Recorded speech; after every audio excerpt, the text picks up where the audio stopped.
something like.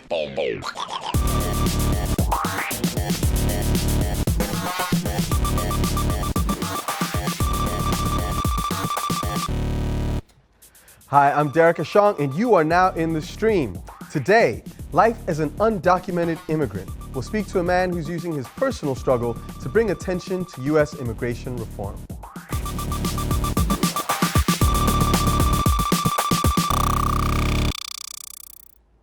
Our digital producer, Ahmed Shihab Eldin, is here looking out for your live feedback. As always, you can tweet him using the hashtag AJStream. Joining him on the couch today is Jose Antonio Vargas, a Pulitzer Prize-winning journalist and founder of Define American, an advocacy group for undocumented immigrants. Thank you so much, Jose, for being here. We're going to talk momentarily about what your whole project is about, but firstly, tell us why you're in D.C.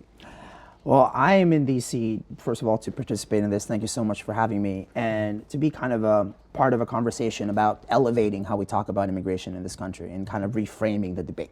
That needs a lot of reframing. Well, there's definitely a lot of people talking about that issue of reframing now, and there have been some interesting polls that have come out that I want to get your thoughts on momentarily. So we're really pleased to have you here. We're going to dive into that in just a second. Before we do, I want you to always remember that we cover stories that you want us to. So tell us your ideas, share them on our Facebook page. We'll be posting updates there daily. We're going to now go to Ahmed, who will tell us some of what you have been feeding back to us right now.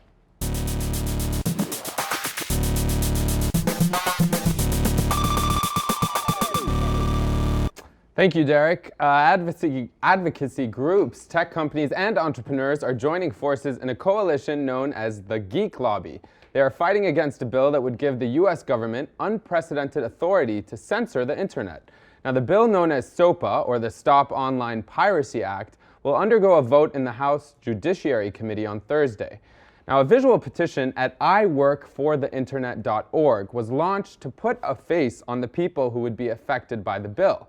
SOPA would allow the government to act in the name of enforcing copyright protection, potentially blocking access to sites like YouTube and Facebook from search engines, and even shutting them down completely.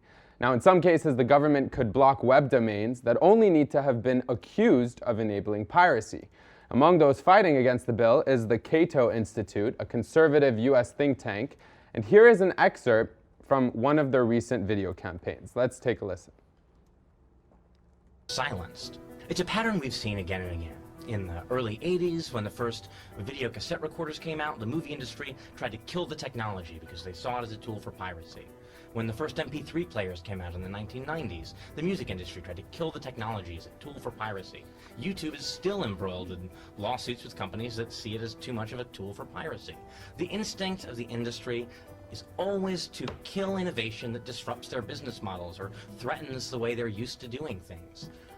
Now, opponents of the bill have criticized big media groups such as News Corp, NBC, and ESPN that want more control over copyrighted online content.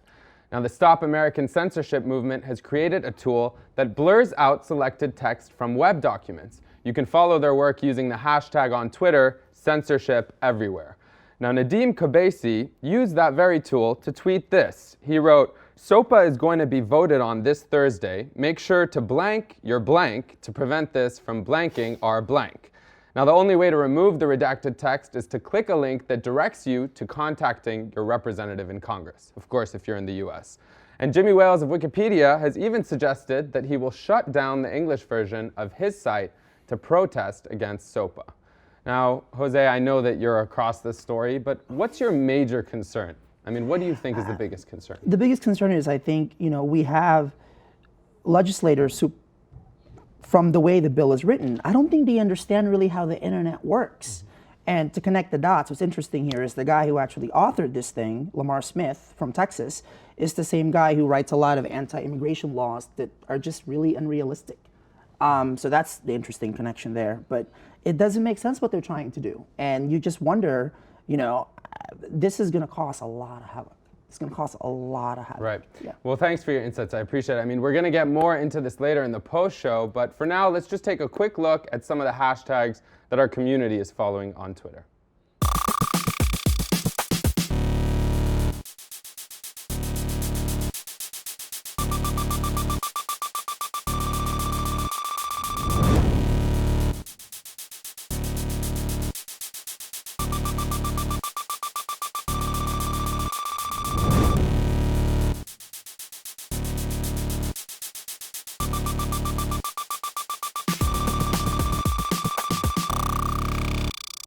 What if you found out you were an undocumented immigrant? What would you do? Would you turn yourself in? Those are the questions our next guest had to ask himself. Jose Antonio Vargas came to the U.S. from the Philippines when he was 12. When he found out his documents had been faked, he was determined to stay in his adopted country. Jose excelled in school and became an award-winning journalist for the Washington Post and other news organizations. Earlier this year, he confessed to being undocumented in a tell-all article and has since started a group called Define American. Jose, welcome to the stream. Great to have you here. First, talk to us about how you discovered your immigration status. I got here when I was 12 from the Philippines. This was in 1993. It was, I loved being here. And then when I was 16, like any 16-year-old, I wanted to get a driver's license. So I went to the DMV without telling my grandparents. My mother sent me to live with my grandparents, both of whom are American citizens, by the way. So I went to the DMV and showed the woman my green card, and she basically flipped it around and said, "This is fake. Don't come back here again." Now, I thought she was lying. My first instinct was, no, this can't be right. Like, this has to be real. And then I went home and confronted my grandfather, and that's when he confirmed what the woman said. So that's when I found out when I was 16. Okay, and what was the personal impact on you at the time? Did you realize the implications that it would have for your life, your career, et cetera? Absolutely not. At that point, I was 16. I was a freshman in high school. It was really daunting to think that this flag that I was pledging allegiance to didn't really belong to me, or that I wasn't, in the back of your head, it's like, you're not supposed to be here. And then you hear terms people call, illegal or illegal alien. Yeah. That really, seeps into the psyche and how you think about yourself. But thankfully, and this is really what Define American, this organization, is about, I had throughout all these years, mentors, like my high school principal, got me a scholarship with my high school superintendent. My high school choir teacher was actually the first person I told. And then when I got to Washington to be a reporter for the Washington Post, within 4 months of getting here, I started freaking out. And I told an editor at the Washington Post. And when I told him, I expected him to turn me in. Instead, he said, "No, this is our shared problem. Don't tell anybody. Just keep working hard." Yeah. Now, you've described these people. I want to get some comments from our audience, but before that, you've described these people that you've just mentioned as part of your, sort of 21st century Underground Railroad. And for those of our viewers who are not familiar, the Underground Railroad is a phenomenon that happened in 19th century United States, where you had people like Harriet Tubman pioneering this movement of underground sources that would help people escape slavery into the North. How do you make that correlation? I wanted to use that term to be deliberately provocative, but at the same time, I use that term with all due respect, to Black history and African American history, which is there's so much that can be learned from that. That's why we decided to use that term. But at the same token, what's interesting here for me is if every undocumented person like me has at least 4 or 5 or 6 people in their lives, American citizens who are helping them out, then we're not talking about 11 million people who are impacted by this issue. Yeah. We're talking about 66, 77 million people who are directly impacted by illegal immigration. And our goal is to really get this issue kind of out of the ghetto that it's been kind of relegated to all these years. Yeah. Yeah. Well, let's start in, actually, we've got a lot of comments, so let's get right to our audience. It's interesting, you talk about it being out of the ghetto. We have a tweet from Libya Liberty saying, quote, "They'll date our daughters," as one example that is this kind of perception that comes in when you talk about undocumented immigrants. But we also have a question from New York from Selma via video about the media and politicians' role in, framing this debate. So let's take a listen. Hi AJ Stream, this is Salma from New York. When it comes to talking about undocumented immigrants, I'm finding that a lot of people are equating undocumented with illegal, and we completely ignore the fact that we do take advantage of their cheap labor to benefit our own economy. And my question is, to what extent do our own politicians and our own media feed this perception of undocumented immigrants that they are some sort of burden and leech on this country, and we completely ignore that it is a symbiotic relationship, that we do benefit from them just as they benefit from our nation. Thank you. That is such a great question. I actually just came back from Iowa. 3 years ago, I was in Iowa as a political reporter traveling around covering the Caucasus. And I came back last week as an undocumented immigrant, basically putting a face in a specific story to this abstract issue. You cannot underscore the importance of our politicians and the media that is supposed to serve us to enlighten this issue that has been so much in the dark. The presidential candidates play political football with this issue. And it's interesting to me, being in Iowa and talking to voters, once you actually tell them what this is about, right? They're like, wait up a second. What do you mean you've been here since you were 12? What do you mean you've been paying taxes? What do you mean you've been paying Social Security? What do you mean you've been contributing? Yeah. And when I put that sign up, I'm an American without papers. I did that fully knowing that I'm just one person. I'm in a unique position, and this is why I'm doing what I'm doing. I'm from the media. I know how the media works. And I'm using whatever platform I can to try to enlighten and educate and inform this issue, which is really what a journalist is supposed to do. Well, let's actually dive deeper into the issue then, because to that point that she raised, there have been some who've been saying that there are significant costs to the society for illegal immigration or undocumented workers or being in the country. And you have here the Federation for American Immigration Reform has made a report where they are arguing that it costs $113 billion to the United States every year in the cost of healthcare, education, et cetera. How would you respond to that? Well, this is really the sad part of this, because FAIR and Numbers USA and the Center for Immigration Studies, whenever we in the media have to go to anti-immigrant groups, we go to these exact same groups that give us a lot of these numbers, which, by the way, I don't know how they calculate this number. Yeah. I could easily point you to the Migration Policy Center that said that last year people like me paid $11.2 billion in state and local taxes, 1.2 in income taxes. So I've been paying income taxes since I was 18. I've been paying Social Security since I've been working. So at the end of the day, I think, yes, of course, us being here take resources away, but we also put resources in. And I think the bottom line here is undocumented workers don't take a slice of the pie, they actually make the pie bigger. Well, I'll tell you something that's interesting is when we were doing the research for the show, I actually was looking into the FAIR numbers. And I literally I didn't say anything to you guys, but before we were going on, I checked out the website and I was like, this is interesting. And then I just started Googling more information. Yeah. And I saw this from a couple of things, one of which was from the actual Southern Poverty Law Center. Now, Southern Poverty Law Center is an organization that tracks hate groups. And what they've said about the Federation for American Immigration Reform is that the founder, John Tanton, has expressed his wish that America remain a majority white population, a goal to be achieved presumably by limiting the number of non-whites who enter into the country. So this is the thing that I don't think gets discussed blatantly enough when media typically cover this issue. So let's dive right into the core issue. I am so glad you're bringing this up. Yeah. Is this a racial thing? Of course. And here's the thing, and this is where it gets complicated.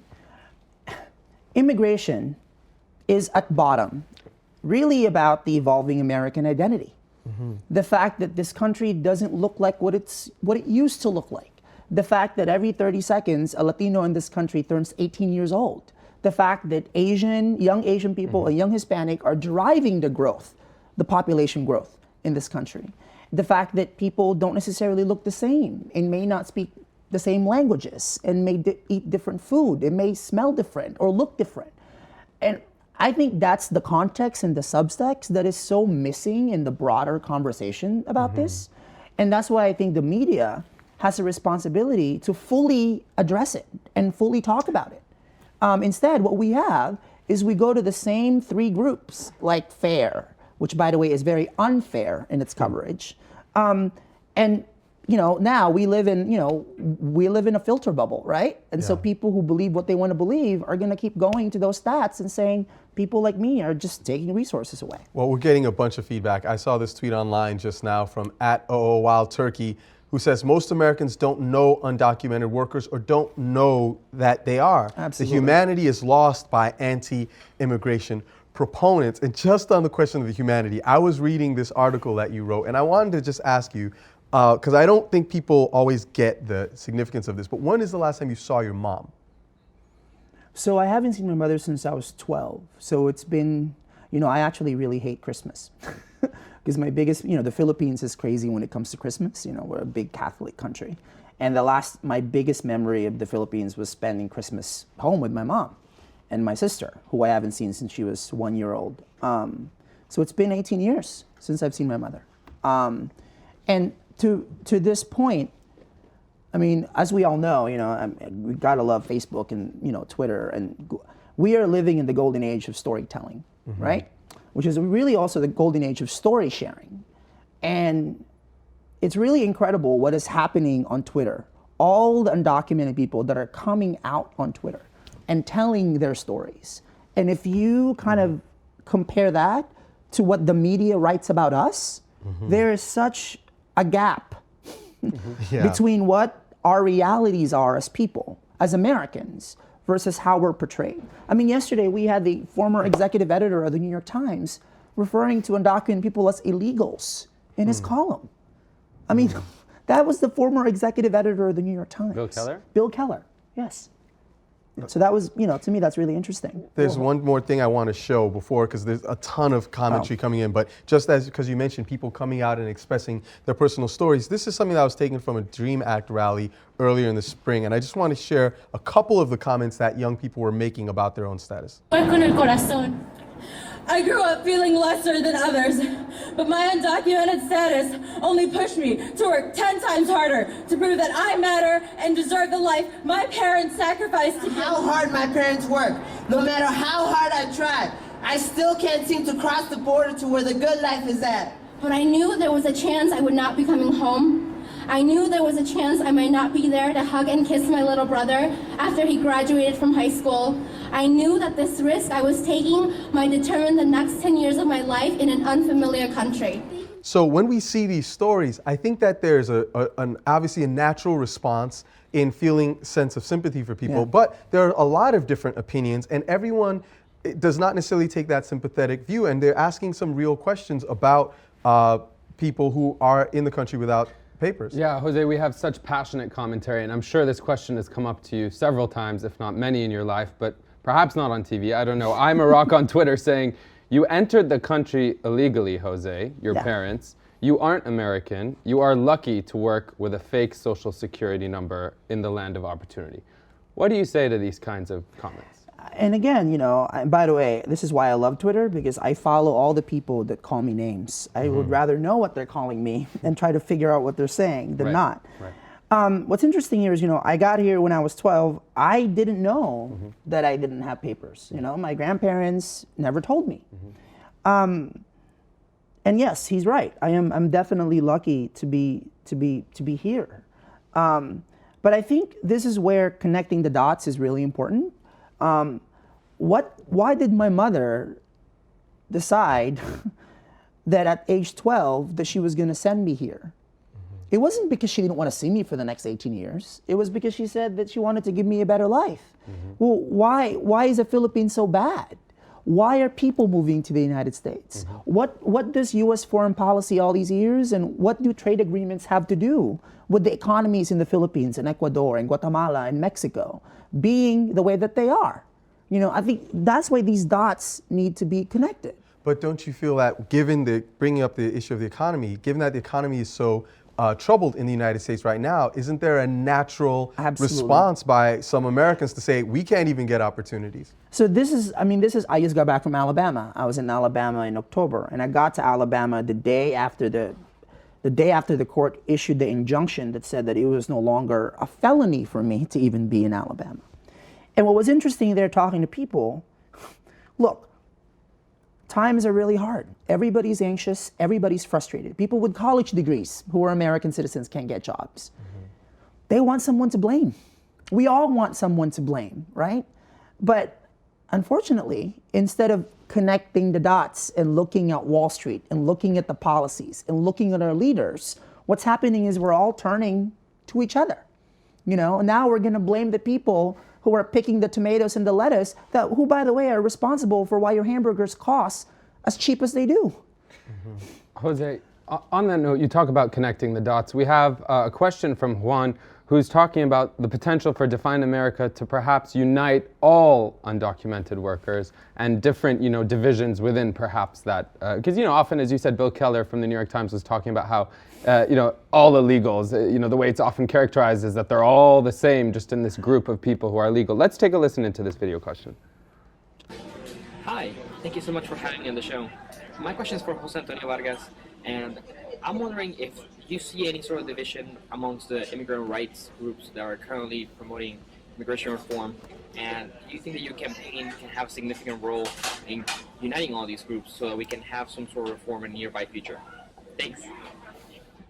Thanks a lot for the question. I mean, there's definitely division, but I think that is not, that is not just in the immigration rights group. I mean, you see that in gay rights group, in African American rights group. It's natural that there will be divisions. Yeah. But in starting this campaign, I have 3 other co-founders, and they're all really my good friends. In starting this campaign, we really wanted to fill the void that we think the role that we play in this is basically saying to people, to Americans, illegal immigration is not just about me, it's also about you. It's about our teachers, it's about our pastors, it's about our mentors, it's about our employers. It's about the fact that people like me are completely integrated in society, in American society. That's a fact. That's a matter of historical record. And that, I think, is what we bring to the table that hopefully can help leverage all these other stories out. We want to hear from teachers. We want to hear from teachers who are like, what do I tell my kids? Yeah. They want to go to college. I don't know how they're going to get scholarships. We want to hear from coaches. We want to hear from pastors. It's important, the silent majority has been far too silent on this issue. Well, it's interesting that you bring up those who've been silent, because we have this question from @Jaminger on Twitter that says, what is the most effective messaging in terms of changing conservatives' minds on undocumented workers? However, I just read a poll from Fox News that it challenges the way that the majority of conservatives actually think about this. And we're going to come to that in the post show. We want to keep you here for that conversation. But before we do that, Ahmed, give our audience a little bit of perspective on some of the other stories we're following. Sure, Derek, thanks. Well, speaking of immigration, here's another story, but this time from Israel, where a video of a rally against African migrants arriving in the country is circulating online.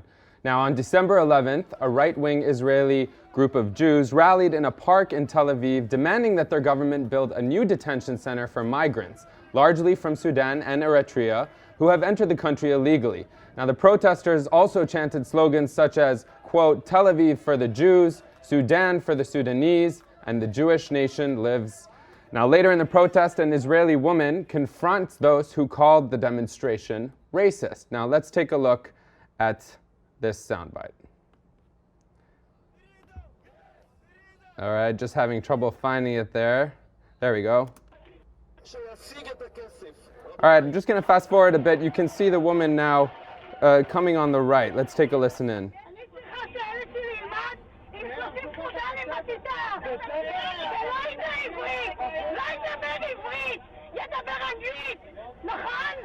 Now, earlier this week, Israel's government approved a $167 million plan to curb the arrival of African migrants who cross into the country through its porous border with Egypt. The government claims there are more than 52,000 illegal workers in the country, but activists say the number is misleading as a large portion are legitimate asylum seekers. For more about this, visit stream.aljazeera.com/leads and vote up the stories you like. Derek? Ahmed, thank you so much, and thank you, Jose, for being with us. We're going to go into the post show where we're continuing this conversation, and we're specifically going to talk about the misperception on the perceptions of undocumented workers in this country. Stay with us. Join us at stream.aljazeera.com. Tweet us using the hashtag AJStream. We'll see you online.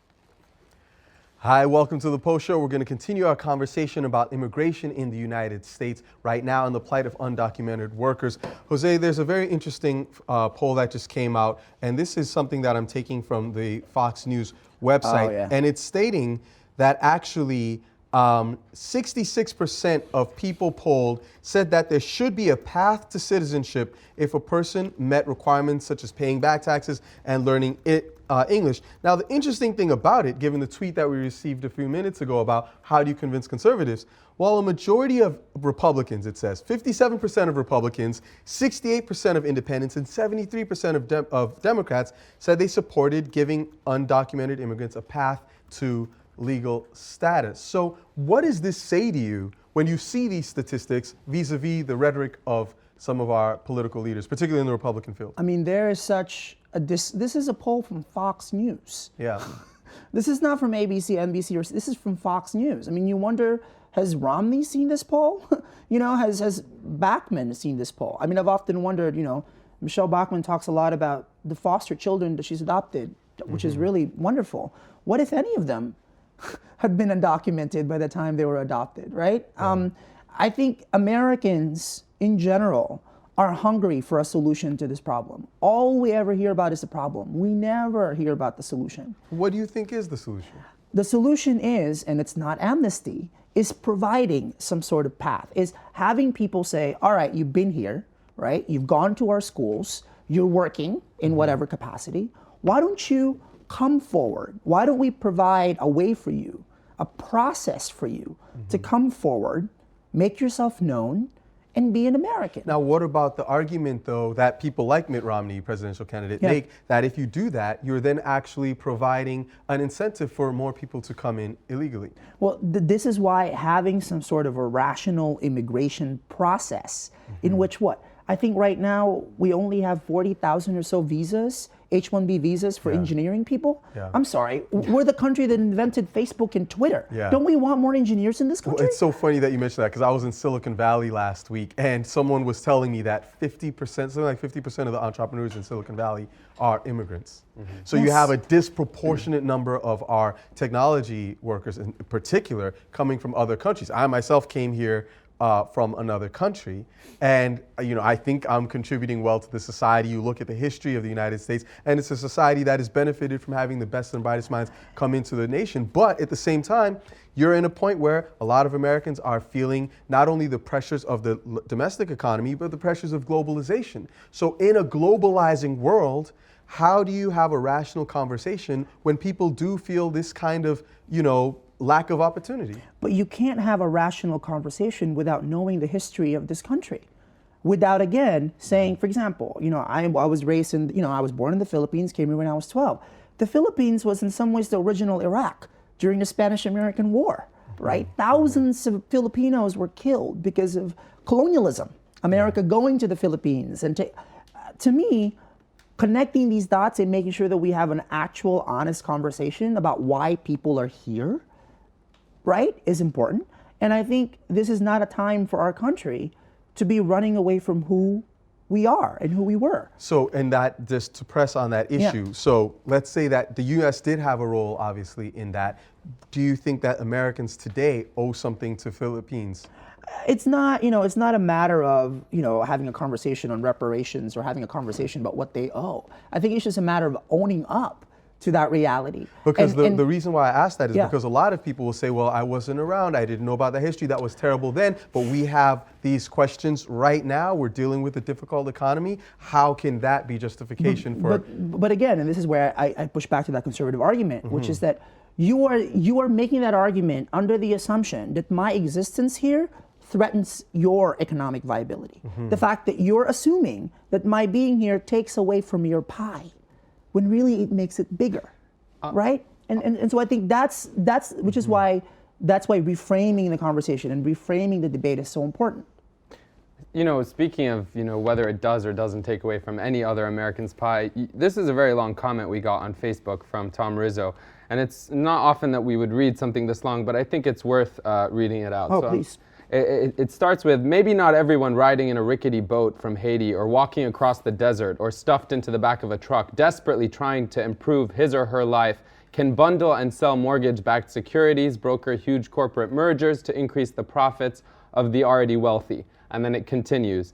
But then it says, but most of them can wake up before sunrise, go off to do a full day of backbreaking, sometimes dangerous and monotonous work that needs to be done with the constant threat of detection and deportation, which would turn their life upside down, then come home exhausted and still try to be a good spouse, parent, sibling, friend, or member of the community. And it says, and do the same thing tomorrow, the next day, and the next. Which do we need more of in this country? Now, I think this is important because it's a great preface to this question that came in from our community from Egypt, someone who's studying at the American University of Cairo. Her name is Lema. Let's take a listen. Hi, my name is Lema Murtaza and I'm a master's student at the American University in Cairo. In 2006, an economic report in the U.S. stated that $6 to $7 billion were attributed to Social Security in the United States by undocumented workers. So they are being taxed, however, they are not receiving benefits. So my question to the guest speaker today is, how will the informal economy as well as Social Security be sustained with a stricter U.S. immigration policy? Thank you. Well, by the way, I mean, I've been paying Social Security all these years. I'm never going to get any, I mean, it really is a Ponzi scheme for me. Yeah, Rick Perry will back you up on that. But what's interesting here is, let's connect the dots in what she's saying in terms of what's happened in the states of Georgia and Alabama that have passed the most anti-immigration laws in this country. Yeah. How much money have the agricultural industries of both those states lost because farmers just got up and left? Yeah. And the state of Alabama, the governor said, all right, well, this is our way to get American citizens in Alabama a job. Like 10, 30 people showed up. Well, right here, it says an economist at the University of Alabama estimates the state economy would lose $40 million if only 10,000 undocumented immigrants stopped working in the state. And as you mentioned, since they left, we're seeing businesses are losing workers, businesses seeing fewer customers. The agricultural sector is been hit. So obviously there is an economic impact. I mean, there was an interesting bill introduced in Texas earlier this year that I think kind of captures where we are with this issue. A legislator in Texas actually introduced a bill that said that if you were to hire somebody who was undocumented for your house, it'd be a felony, except if you hire the person to be a babysitter or a house worker. That was an actual bill. It's not institutionalizing. It's not something from The Onion. That was actually a bill that was introduced. And again, for me, it's like, okay, so it's okay for us to babysit your kids and mow your lawns, but we can't go to college? But that's the other aspect of the conversation, which is basically the reason you have this trade is because a lot of people benefit from having workers who have no legal recourse to basically petition for better rights or be treated under the auspices of the law. I mean, the emails, I mean, I'm sure this is all over Facebook and YouTube. Yeah. The emails that you get from these kids, not kids, from college students. You know, last week I was just talking to a guy in Florida who was about to graduate law school this spring. He's being, you know, 3 firms are looking to hire him. He can't take the bar because he's undocumented. So now this kid is going to be waiting tables in Miami under the table job instead of being an American citizen contributing and paying taxes. You know, on that note, I want to talk about another poll from Rasmussen Reports because we cited several on the show, but this one says that the latest national telephone survey of likely U.S. voters shows that 52% favor the passing of an immigration law similar to Arizona's in their state. 34% oppose such a law, and 15% are undecided. Not to end on a pessimistic note, but when you hear this kind of a statistic, what comes to your mind? Well, you know, I can't afford to be pessimistic, because if I were pessimistic, I would never have left my house in Mountain View where I grew up. The world is kind of stacked against you when you're in this situation. But actually, this is a great way to end this conversation, is that anybody who's out there watching, you're tweeting, you're Facebooking away, it is your responsibility and obligation to shed light and insight and information to educate people and raise the level of consciousness on this issue. That means posting things on your Facebook wall. That means having uncomfortable, awkward conversations with your relatives and with your coworkers when they say all these illegal people are taking away our resources. It's us standing up for each other and standing up for what the truth is. And we all have we all bear that responsibility. And we really need your help. So please check out defineamerican.com. Tell us, share us your story, and please help, raise the level of consciousness in this issue. Yeah, I mean, it's a big issue. I do want to ask you one last question just on that front, it may sound like a simple question, but like, what does it feel like now that you've come basically out as undocumented? It's been disorienting. I was in many ways privileged to be able to have gone to college and work for news organizations and live the kind of life that I wanted to live. But what keeps me going is hearing the stories of all of these undocumented people, many of them young, still in their 20s, graduating high school or college, who aren't gonna give up. Like, they remind me that America is a fight, that this is something we need to earn. This is not something that's just gonna be given to us. So for me, it's been incredibly energizing and inspiring, and I'm just getting started. Yeah. Just very quickly, we have a tweet from MG Huff in New York who was maybe echoing something you were talking about. She says, Jose, we are a country of immigrants. We need to honor our history, and immigration is not a threat, it is a plus. If I can just bring up one last clarification, because to be very frank, this is something I often don't know how to answer, but a lot of people seem to say that people tend to say or equate immigrants with illegal immigrants, you know, that debate. So what would you say to clarify that for us? Which is why you have, Mexican Americans or Chinese Americans who came here legally. Right. You hear them sometimes talking the most virulently against undocumented people. And I understand where they're coming from. I understand that they're like, we got here the right way. Why can't you? Again, if you show me a line, I don't want to bump anybody off that line. If there was a line, I wouldn't be in the show. I'd be in the back of that line with some Beyonce, with some books, with a pillow, and waiting. That's what I'd be doing. But there's no line. So I think it's important that all of us, even the ones that came here legally, realize the full circumstances of what we're dealing with here. It's not as simple as get in the back of the line. It's not as simple as get legal, which is what I hear a lot. Why don't you just get yourself legal? Because I'm a masochist. I'd rather just be in pain, Well, and I don't think people understand the process. I first came to this country when I was 4 years old.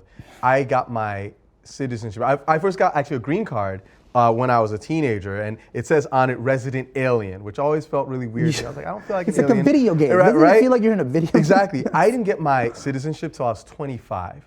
So for me, it was 21-year process. Oh my gosh. Yeah. And I think it's definitely a conversation that's worth having in this country, and for people around the world to be thinking about, because as our world becomes more interconnected, these issues are only going to become more and more salient. Jose Antonio Vargas, thank you so much for being with us. Thank you for having me. Appreciate it. Ahmed, thank you once again, keeping our community involved. Thank you guys. Absolutely, and thank you for joining us in this conversation. As always, you can continue to talk with us about this issue. Tweet us at AJStream.